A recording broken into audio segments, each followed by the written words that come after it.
विदर्भाची राजधानी म्हणजे आपलं नागपूर आणि याच नागपूर शहरात आज आपण आलेलो आहेत सिनियर भोसले पॅलेस येथे।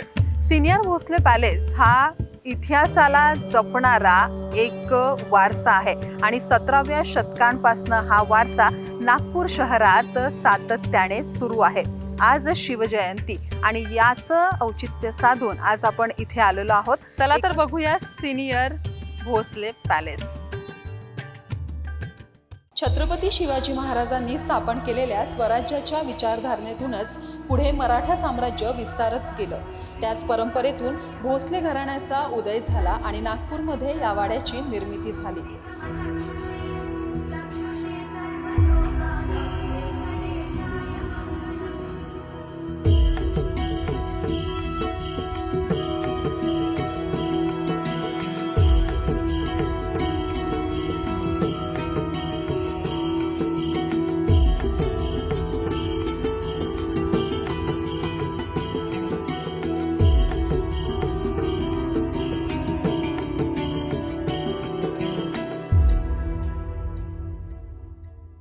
नागपुरातील ऐतिहासिक हा भोसले पॅलेस मराठा साम्राज्याशी संबंधित आहे। 17व्या शतकात बांधण्यात आलेला हा वाडा मराठा स्थापत्य कलेचे सुंदर उदाहरण आहे। मोठे दरवाजे, लाकडी नक्षीकाम, प्रशस्त अंगण आणि पारंपरिक रचना या सर्व गोष्टी आजही त्या काळाची साक्ष देतात।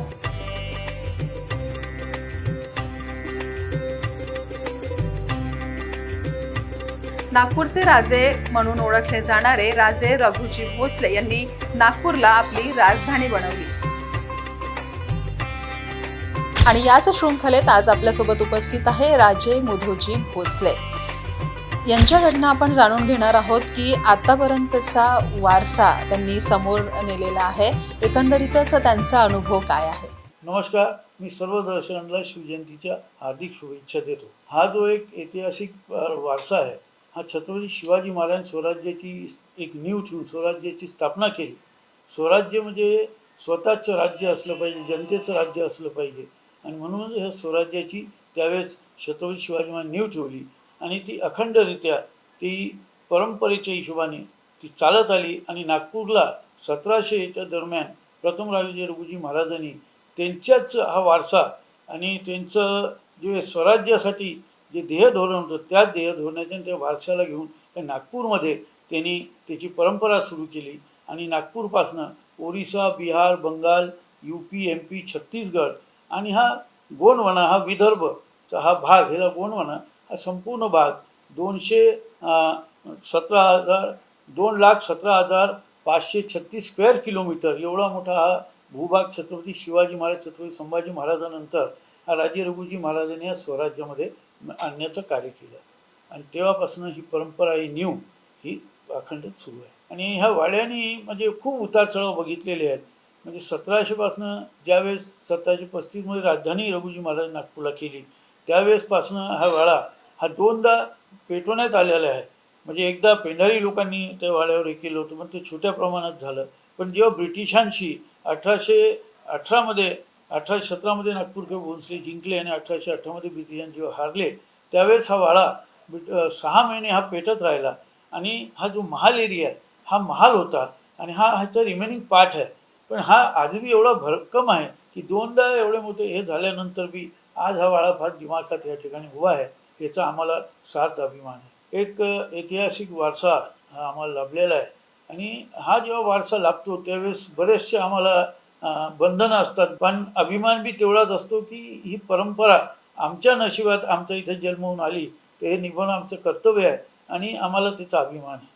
देव देश धर्मासाठी जे छत्रपती शिवाजी महाराजांनी केलं तोच वारसा हा पुढं चालवत आज बी ही संस्कृती जे पूर्वजांनी जी पायंडा घातलेला आहे त्याला पूर्णपणे नेण्याचं आता आपल्याला एक थोडीशी मी या ठिकाणी एक सांगू शकतो की बाकी ठिकाणचं देवधर्म आणि हे वेगळे वेगळे आहेत, पण हे इथून जे नागपूरची राजधानी झाली ती अलग अलग राज्यामधनं ती राजधानीचा विस्तार झाल्यामुळं ह्या ठिकाणी वेगळे वेगळे कल्चर्स आहेत आणि इथं 2-3 उत्सव हे जास्तीचे आहेत। जसं आपण जातो हळपक उत्सव, हळपक गणपती म्हणून या ठिकाणी बसतो, तो या नागपूरचा एक वारसा आहे 250 वर्षापूर्वीचा।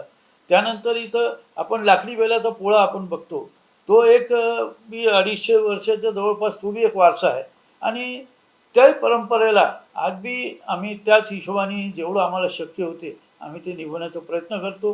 आपल्या जे पूर्वजांनी जी रीती रिवाज जे बनवलेला आहे त्या हिशोबाने चालण्याचा आमचा पूर्ण प्रयत्न आहे आणि आज बी तो वारसा आम्ही जास्तीत जास्त प्रमाणात जपण्याचं आणि लोकांमध्ये आम्हाला एकच सांगायचं इच्छा असते की आपलं जे वारसा आहे त्या वारशाला जतन करणं हे सगळ्याचं कर्तव्य आहे. आपलं मूळ आपल्याला माहिती असणं आवश्यक आहे आणि त्या मुळापासून आपली जी व्याप्ती झाली तर ती व्याप्ती होत असताना आपण कधी आपलं मूळ विसरावं नाही. बस एवढंच मी सगळ्या नवीन पिढीला सांगू इच्छितो.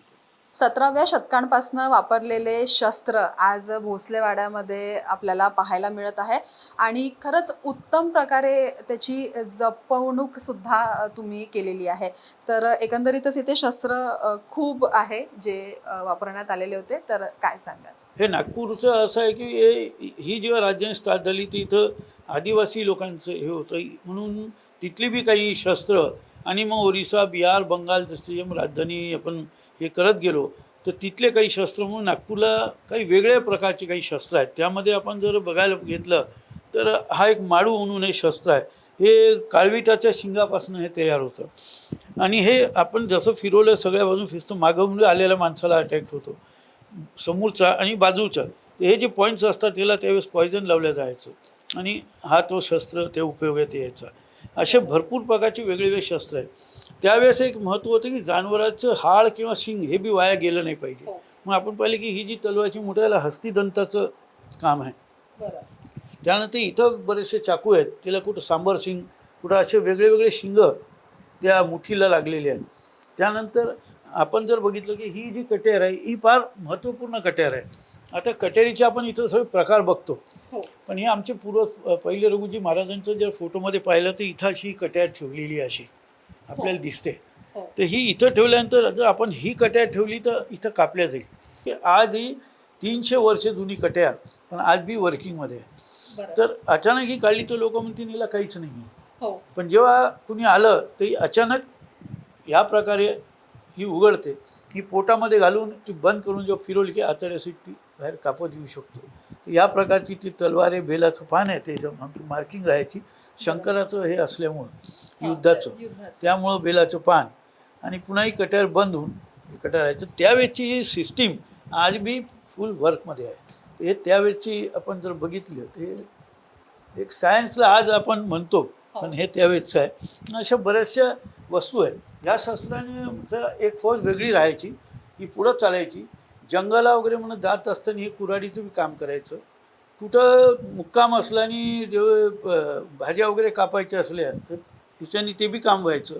अचानक दुश्मन समोर आला तर त्याला मारण्याचं बी काम कवटी फोडून त्याला मारण्याचं बी काम तलवारीचं बी हे करायचं आणि वार झाला तर ह्या काठीवर तो वार रोखण्याचं बी काम व्हायचं. म्हणून आम्ही पूर्ण शस्त्र म्हणतो. एक शस्त्र हा संपूर्ण मल्टिपल पर्पजचा हा शस्त्र आहे. भोसले घराणे हे छत्रपती शिवाजी महाराजांच्या विचारांचे आणि प्रशासन पद्धतीचे अनुयायी होते.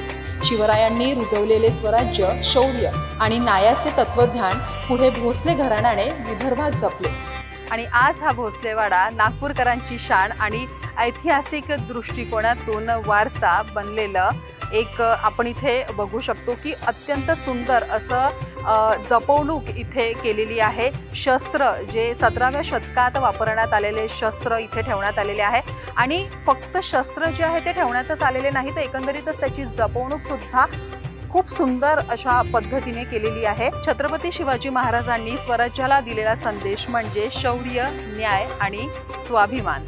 आजही या वाड्यात छत्रपती शिवाजी महाराजांची मूर्ती आणि त्यांच्या स्मृती जपणाऱ्या काही वस्तू आपल्याला पाहायला मिळतात. नागपूरकरांसाठी हा वाडा केवळ एक वस्तू नाही तर तो स्वराज्याच्या परंपरेचा जिवंत साक्षीदार आहे.